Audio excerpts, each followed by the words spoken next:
Bien, buenos días. Asistimos a la defensa de su trabajo final de graduación de Andrés Cornejo.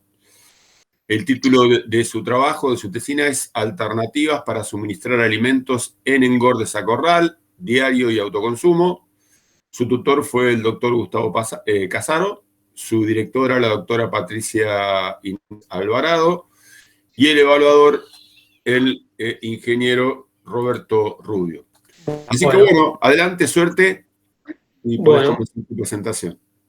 bueno, buen día a todos. El trabajo que hicimos se titula, como dijo Eduardo, Alternativas para suministrar alimentos en engordes a corral, diario de autoconsumo. Eh, bueno, el objetivo del mismo fue ofrecer una respuesta a diferentes consultas de productores que ya realizaban el engorde mediante el uso de suministro diario y que querían evaluar la posibilidad de cambiar su forma de suministro hacia el autoconsumo. Se tomó información de una experiencia a campo para hacer el análisis productivo y económico y para la misma se tomó como si hubiese habido una diferencia entre las dos experiencias, entre la experiencia de suministro diario y la de suministro de autoconsumo. Bien, el trabajo consta de diferentes partes. En primer lugar, vamos a hacer una introducción con una revisión y antecedentes y actualidad de lo que es el engorde a corral en la Argentina, para luego pasar a definir el feedlot y nombrar y hacer alguna caracterización de las diferentes alternativas de suministro que evaluamos en este trabajo. Y luego hay una recopilación de resultados, que son resultados ya publicados de diferentes autores, que usamos para comparar y poder determinar si nuestro análisis estaba bien hecho o había algunas limitaciones.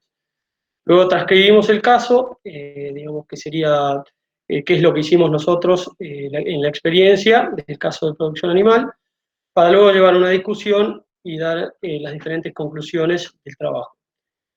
Bueno, en primer lugar, nosotros nos caracterizamos en lo que es la etapa de engorde o terminación de los animales, digamos que es la última etapa de la producción de carne de bovinos. En esta etapa, el objetivo es lograr que los animales tengan el adecuado grado de engrasamiento para ser llevados a faena. Para lograr un producto que no esté ni muy engrasado ni falto de grasa. Esta etapa puede realizarse tanto en pastoreo como en confinamiento. En el caso del pastoreo, los animales no están encerrados, sino que hay diferentes alternativas, pero normalmente están a campo, comiendo pasto, y pueden ser suplementados además del pastoreo o no. En el caso del confinamiento, los animales se dejan en un lugar fijo, con un alambrado, con el objetivo de disminuir el gasto energético de actividad y que además podamos limitar la dieta a lo que nosotros querramos darle en el comedero. En este caso, en la Argentina, el 65% más o menos de los animales faenados vienen de un engorde en confinamiento. Bien. Este confinamiento, también llamado feedlot, tiene su origen en los años 50 y 60 en los Estados Unidos, con la aparición de diferentes tecnologías agrícolas, que son el caso de los granos híbridos y técnicas de riego que permitieron aumentar las cosechas. Esto llevó a la disminución del precio de los animales, de los alimentos concentrados, digamos que pasaron a ser más baratos que el forraje, lo que llevó hacia el desafío de determinar si los animales podían ser alimentados, los animales rumiantes, podrían ser alimentados con alimentos concentrados, que en realidad hasta ese momento se desconocía o no se tenía demasiada información sobre el tema. Y bueno, llevó bastante investigación apremiada por el hecho por un tema económico. Bien, eso fue, digamos, en los 50-60 en Estados Unidos. Después llegamos a la Argentina, donde hace no tanto tiempo se empezó a llevar más, a hacer más el engorde del confinamiento. Vemos estos datos que son de la Argentina, vemos que el 82% de los establecimientos se ubican en 3 provincias, que son en Buenos Aires, Córdoba y Santa Fe. Estos son datos de DANA del 2013, es un trabajo de SENASA. Bueno, no pudimos encontrar datos más recientes. Pero bueno, vemos que la mayoría de los establecimientos están en las provincias de Buenos Aires, Córdoba y Santa Fe, que normalmente son zonas de aptitud agrícola, lo que tiene que ver un poco por el mismo hecho de que las producciones de granos, de alimentos concentrados, están en esos lugares y se puede no necesariamente generar esos fletes de movimientos. Y a su vez es zona centro del país, que lleva también a que estemos más cerca de los animales que queremos engordar. Bien, y es así también que el 69% de los establecimientos que hay en la Argentina son de tamaño pequeño, que tienen capacidad para engordar menos de 500 animales, que representan el 11% de la capacidad total de engorde en número de cabezas. O sea que hay una gran cantidad de establecimientos que son de tamaño pequeño. Y a su vez, solo el 6% de los establecimientos son de tamaño grande, de más de 2.500 cabezas, y representan el 52% de la capacidad de engorde que tiene el país. O sea que es un poco descentralizado. Normalmente estos establecimientos normalmente son los que, digamos, los más profesionales y que tienen mayor estructura, mayor maquinaria, mejor capacitación y demás. Bien, bueno, estos datos también son del mismo trabajo que marca en el 2013 las diferentes categorías y su discriminación en la faena. Lo que podemos ver es que en la Argentina, en el 2013, tengo entendido que estaba cerrada la exportación, por lo que las categorías livianas representaban un 74% de la faena total. Hasta hace 2 días supongo que era diferente. Hoy parece pensar que si sigue con el cierre de exportaciones, volveríamos a esto. Y la particularidad de este año es que había mayor faena de hembras que de machos. Esto yo lo veo marcado primero por el dato de que hay mucha faena de ternero hembra, probablemente tendrá que ver con el precio y que la gente no estaba reponiendo, o estaba reponiendo menos, y por lo tanto eso llevaba digamos, a un aumento en la faena de hembras. Es de suponer que en años normales la faena de machos debe ser más alta que la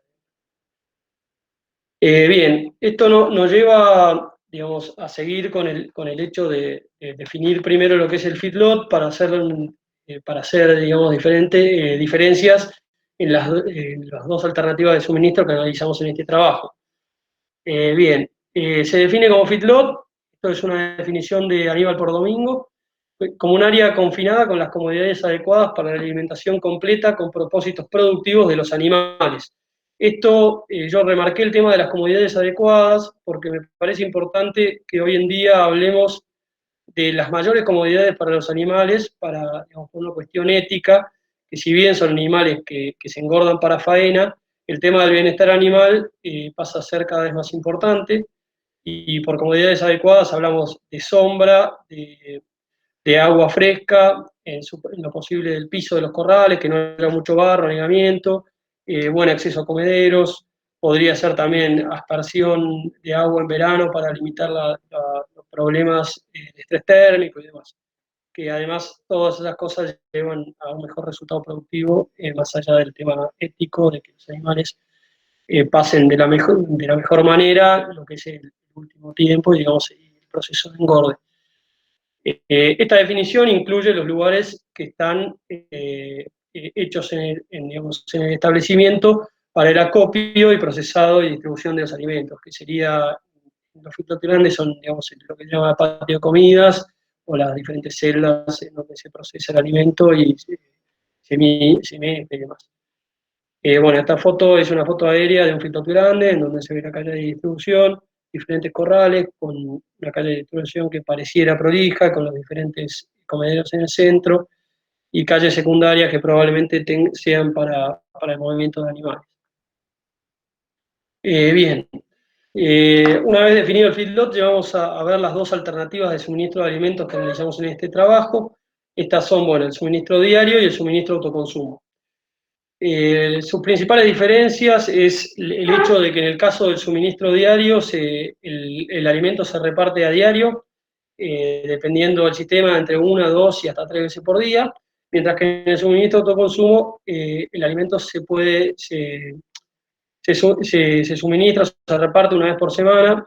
Esto en realidad depende un poco del tamaño de los corrales, de la cantidad de animales por lote y de la capacidad que tenga el silo comedero que se está utilizando.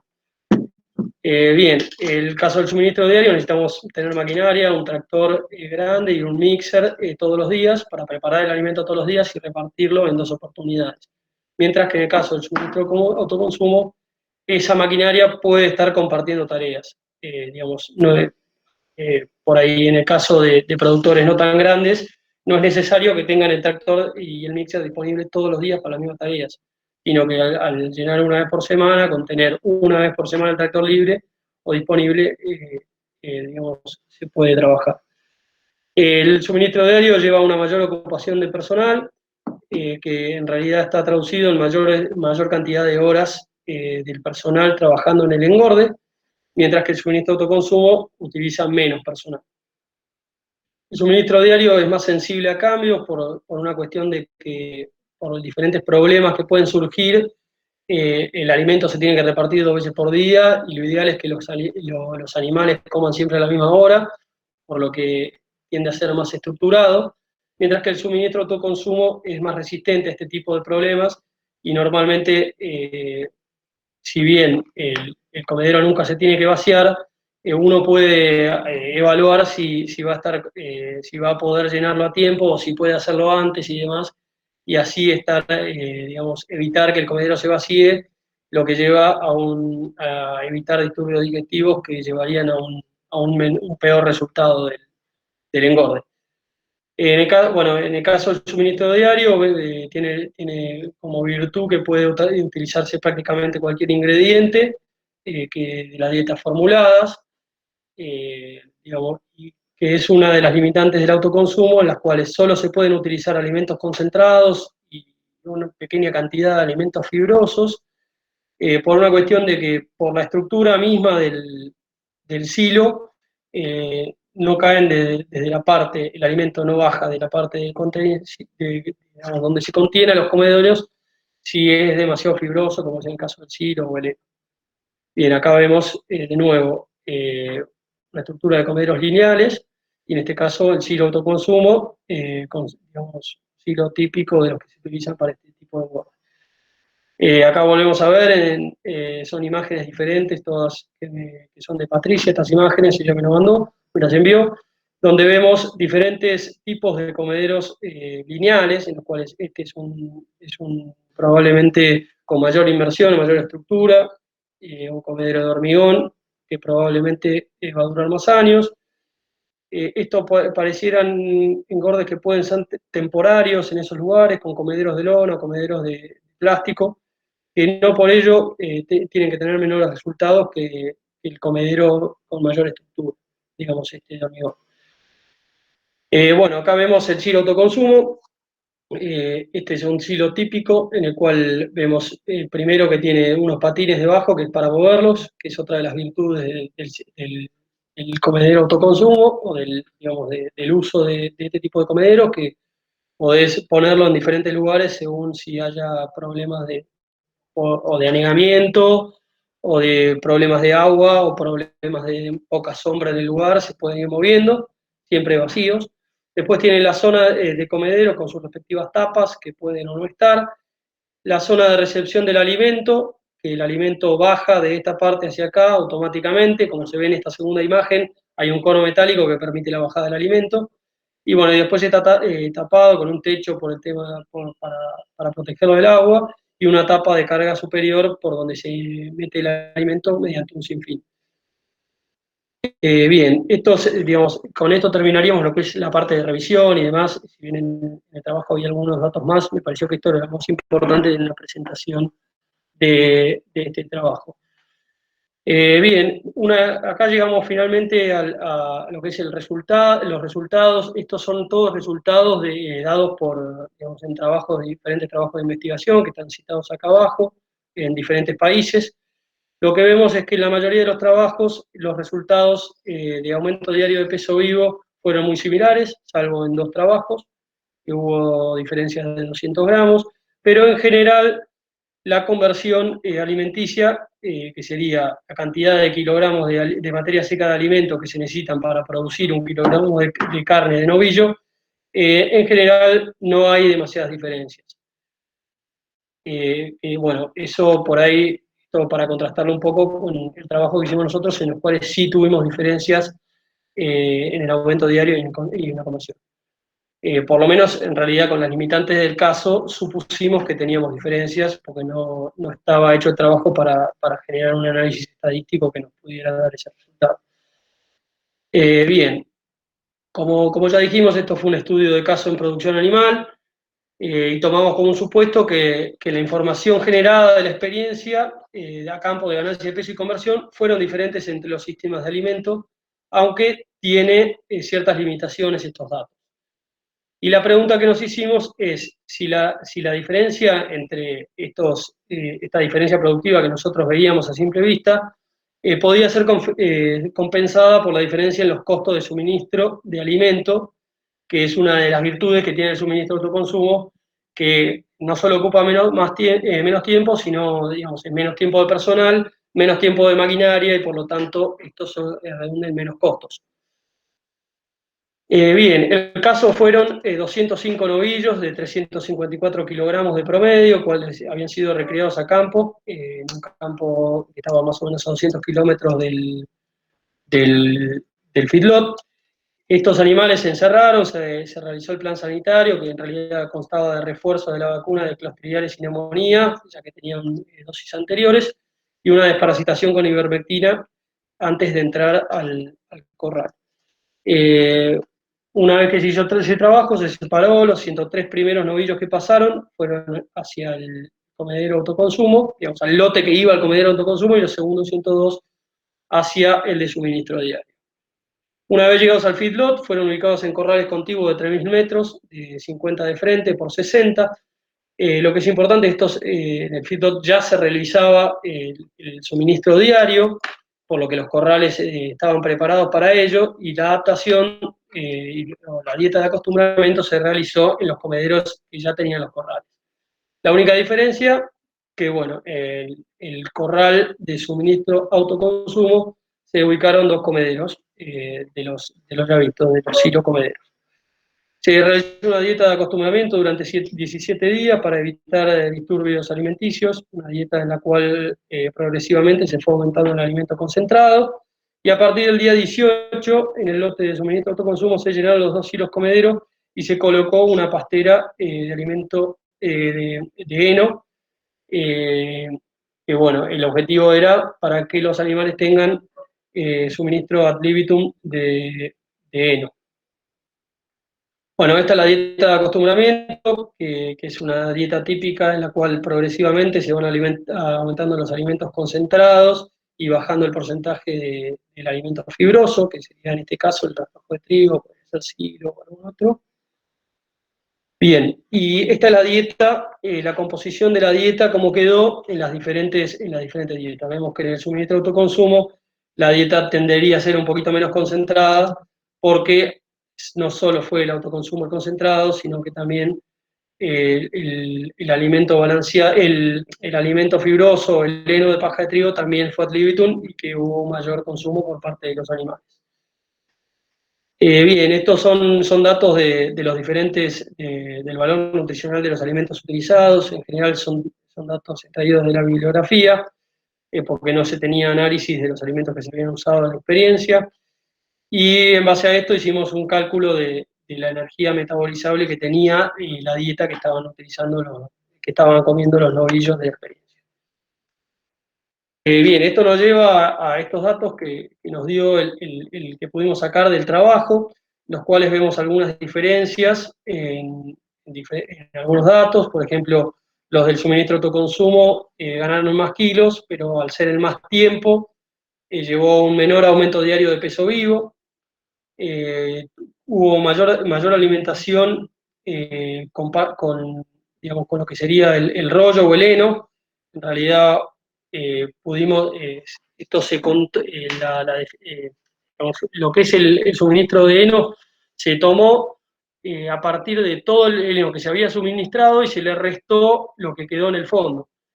Al ser una experiencia en la cual los animales estuvieron 117 días, en el caso del suministro de autoconsumo, puede tener algunas limitaciones por el hecho de que hay mucho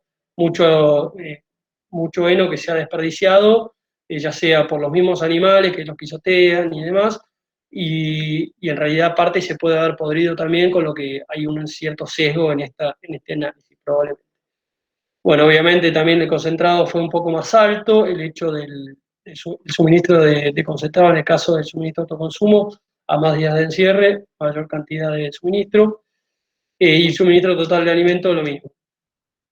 En este caso es, digamos, el consumo de materia seca en relación al porcentaje de peso vivo. Al suministrarle más alimentos, probablemente han tenido mayor porcentaje, lo que también redundó en una menor conversión alimenticia en este caso. Y el engorde duró algunos días más. Bueno, estas son las fórmulas digamos, que utilizamos para hacer el cálculo de todos estos alimentos, de todos estos cálculos digamos, para realizarlos. No sé si vale la pena leerlas, pero bueno, estaban todas en el trabajo. Me parecía que por ahí valía la pena que estén acá también. Bien, todo, digamos, una vez realizado y evaluado los diferentes datos que tuvimos, esto nos llevó a hacer un presupuesto parcial para intentar hacer un análisis económico sobre la nueva alternativa que teníamos, que era el suministro de autoconsumo. El presupuesto parcial es una herramienta que compara algunas características digamos, de la nueva alternativa para determinar si es conveniente realizar este cambio o seguir haciendo las cosas como lo veníamos haciendo. La fórmula, bueno, es aumento de los ingresos más reducción de los costos, menos aumento de los costos, y se le resta también la reducción de los ingresos. Y esto lleva a un número que nos determina si vale la pena o no realizar el cambio. Bueno, esta es la planilla que utilizamos. Se produjo más kilo de carne, por lo que aumentaron los ingresos. El personal trabajó menos, por lo tanto, hubo una reducción en los costos. Pero tuvimos un aumento en los costos porque obviamente hubo más suministro de alimento, lo que lleva a un importante aumento en los costos del alimento. Y a su vez tuvimos que amortizar así los autoconsumos que no teníamos, y en este caso eso es menor, la diferencia. No hubo reducción en los ingresos, pero esto nos lleva a un presupuesto parcial que dio negativo, por lo tanto nos permite decir o nos permite tener en cuenta que para productores que ya realizan el suministro diario o con los resultados de este caso, no sería recomendable hacer el cambio, si bien esto también hay que tenerlo en cuenta habría que tenerlo en cuenta que cada productor tenga en cuenta sus propios costos y sus propios análisis en sus propios sistemas, ya que todos son diferentes. Bueno, en la discusión hubo algunas limitantes, que creemos que la mayor limitante, y parte de la bibliografía también lo dice, en el caso del uso de autoconsumo, es la presentación del forraje y el tema de que es claro que en los silos no se puede presentar digamos, lo que es el forraje, no entra y no baja desde el receptáculo hacia los comederos, y tenemos que presentarle aparte. Y esto genera que al ser ad libitum, normalmente los animales tiendan a comer un poco más, lo que lleva a unas menores ganancias de peso, generalmente, ya que es alimento menos concentrado y que tiene menos densidad energética en general, y genera que en este caso superamos las recomendaciones en el caso del autoconsumo por mayor consumo de fibra, lo que puede en realidad también haber un tema que ya había mencionado, que es la sobreestimación del consumo de heno, por el hecho de que no podíamos, de que en realidad restamos lo que era el remanente de heno y no pudimos en realidad estar seguros de cuánto fue el heno que comieron los animales y cuánto fue desperdiciado o quedó en el fondo o se pudrió demás. Y vemos que en el caso de los animales que estuvieron en el suministro autoconsumo, que es el cuadro de la derecha, hubo un mayor consumo de alimento, pero que estaba dado principalmente por el mayor consumo de heno, y en realidad en concentrados habían comido un poquito menos, probablemente por el hecho de que el heno limite el consumo, mientras que los concentrados no.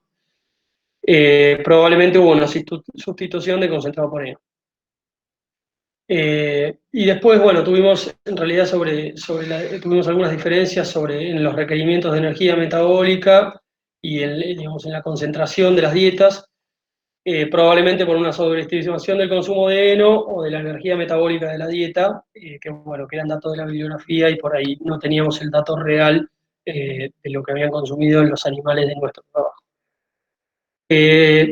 Bien, con estas limitaciones, igual habíamos visto en lo que eran los resultados de trabajo de la bibliografía, que se podían obtener resultados similares en lo que era el alimento con suministro autoconsumo frente al alimento al suministro diario. Que se podían obtener cosas similares, no fue el caso de nuestro trabajo. Pero bueno, yo quería marcar en este caso que nosotros estábamos realizando esto en un feedlot profesional que tiene capacidad de engorde alta y donde el personal está capacitado y tiene una gran cantidad, digamos, el personal capacitado, la cantidad justa de personal cuyas tareas principales son la alimentación del alimento, el suministro del alimento. Y esto lleva principalmente por la capacitación y el hecho de que el personal tenga que estar abocado a esas tareas, a una acidosis cero o nula, que lleva a que los resultados sean óptimos, o sean muy buenos en lo que es conversión alimenticia y no haya pérdidas y demás. De hecho, los datos que tuvimos fue que no habíamos tenido ningún tipo de episodio de acidosis en ninguno de los dos corrales. En el caso de los productores pequeños, nosotros vemos que por ahí es más difícil que tengan el personal capacitado, o la maquinaria, o el tiempo, y por lo tanto más difícil que la acidosis llegue a ser cero o nula, por temas de mano de obra, disponibilidad de tiempo y herramientas y demás. Entonces vemos que si bien no puede ser, digamos, si bien había alguna diferencia en este caso en la producción del suministro diario contra el autoconsumo, vimos que puede ser una alternativa que haga la diferencia entre que el productor pueda engordar sus animales o no. Y por lo tanto, nos parecía que cada uno de los productores debería evaluar, según su sistema, qué es lo que le conviene.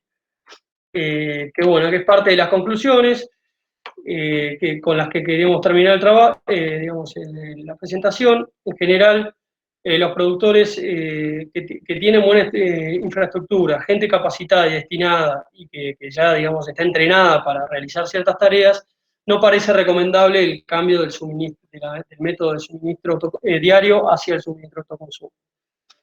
Aunque es posible lograr resultados similares en suministro autoconsumo, y esto nos lo demostraron los trabajos que recomendamos en la bibliografía. Y bueno, también queremos tener en cuenta que no es posible generalizar respuestas con solo este trabajo y que cada productor debería determinar si en su sistema le es más conveniente el suministro autoconsumo o el suministro diario. Bueno, y por último quería agradecer a toda la gente que estuvo conmigo cerca de la carrera y para ayudarme sobre todo en este trabajo, en el caso de, bueno, de primer lugar Gustavo, pero también Patricia que me ayudó y me instó a seguir siempre, y bueno, y Roberto que le tocó el final realizar la evaluación. Y bueno, muchas gracias.